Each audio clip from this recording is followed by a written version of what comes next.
In a unanimous decision today, July 25, 2025, the Supreme Court en banc declared the articles of impeachment against Vice President Sara Duterte unconstitutional, noting that it is barred by the one-year rule under Article 11, Section 3, Paragraph 5 of the Constitution, and that it violates the right to due process enshrined in the Bill of Rights.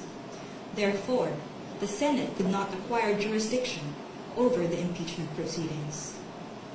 However, the court said it is not absolving Vice President Duterte from any of the charges against her. But any subsequent impeachment complaint may only be filed starting February 6, 2026. The case stemmed from 4 impeachment complaints against Vice President Duterte. The first 3 were filed before the House by private individuals and different groups on December 2, 4, and 19 in 2024.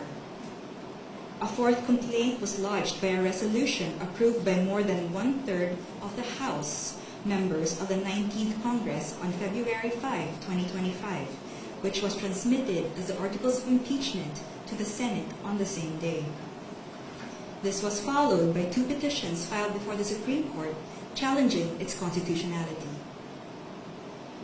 The Supreme Court decision written by Senior Associate Justice Marvic M.B.F. Leonen ruled that all legal issues involving impeachment proceedings are subject to judicial review, considering the nature of the offices and the institutions that are subject to impeachment, its effect on the independence of constitutional departments and organs, and its nature as a constitutional process. The impeachment process is primarily a legal and constitutional procedure, but with political characteristics. It may be sui generis, but it is not a purely political proceeding.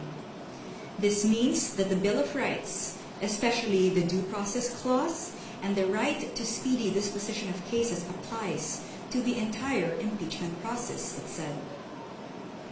Although the court does not determine whether an impeachable officer may be removed or disqualified from political office, it emphasized that it has the duty to construe the process mandated in the Constitution. In declaring that the articles of impeachment were barred by the one-year rule, the decision differentiated the first 3 complaints from the 4th complaint. The first 3, it said, were filed under Article 11, Section 3, Paragraph 2 of the Constitution, which allows any citizen to file a verified complaint with an endorsement by any House member.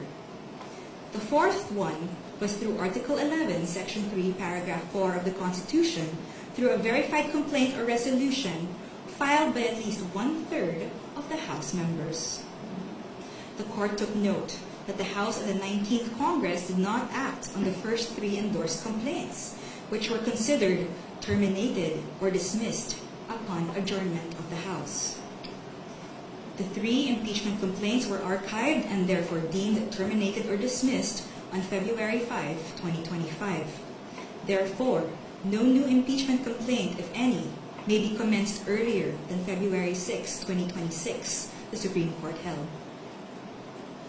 Under Article 11, Section 3, Paragraph 5 of the Constitution, no impeachment proceedings shall be initiated against the same official more than once within a period of 1 year.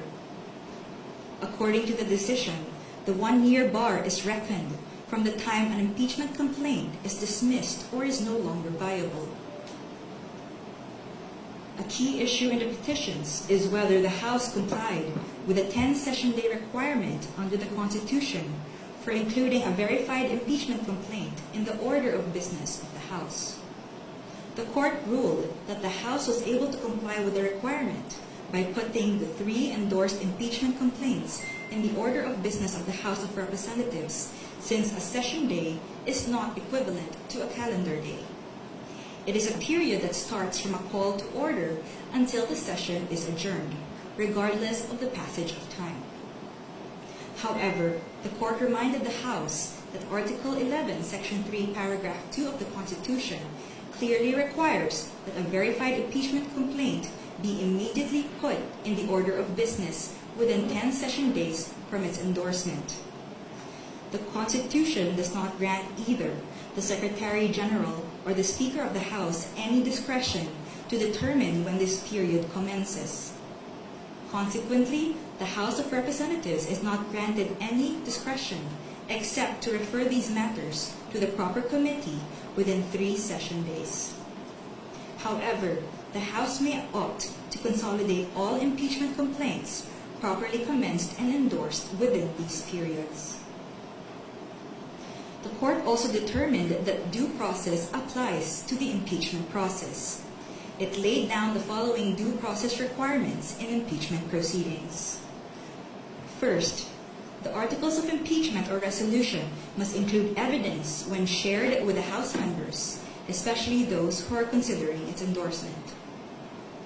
Second, the evidence should be sufficient to prove the charges in the articles of impeachment. Third, the articles of impeachment and the supporting evidence should be available to all members of the House of Representatives, not only to those who are being considered to endorse.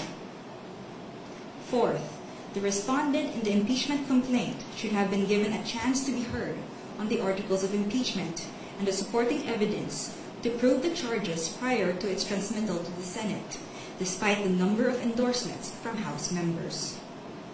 The House of Representatives must be given reasonable time to reach their independent decision of whether they will endorse an impeachment complaint. The Court, however, has the power to review whether this period is sufficient, but petitioner, who invokes the Court's power to review, should prove that officials failed to perform their duties properly.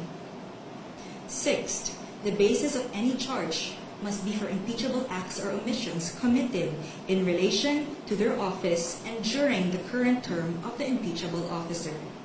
For the President and Vice President, these acts must be sufficiently grave, amounting to the crimes described in Article 11, Section 2, or a betrayal of public trust given by the majority of the electorate. For the other impeachable officers, the act must be sufficiently grave that they undermine and outweigh the respect for their constitutional independence and autonomy.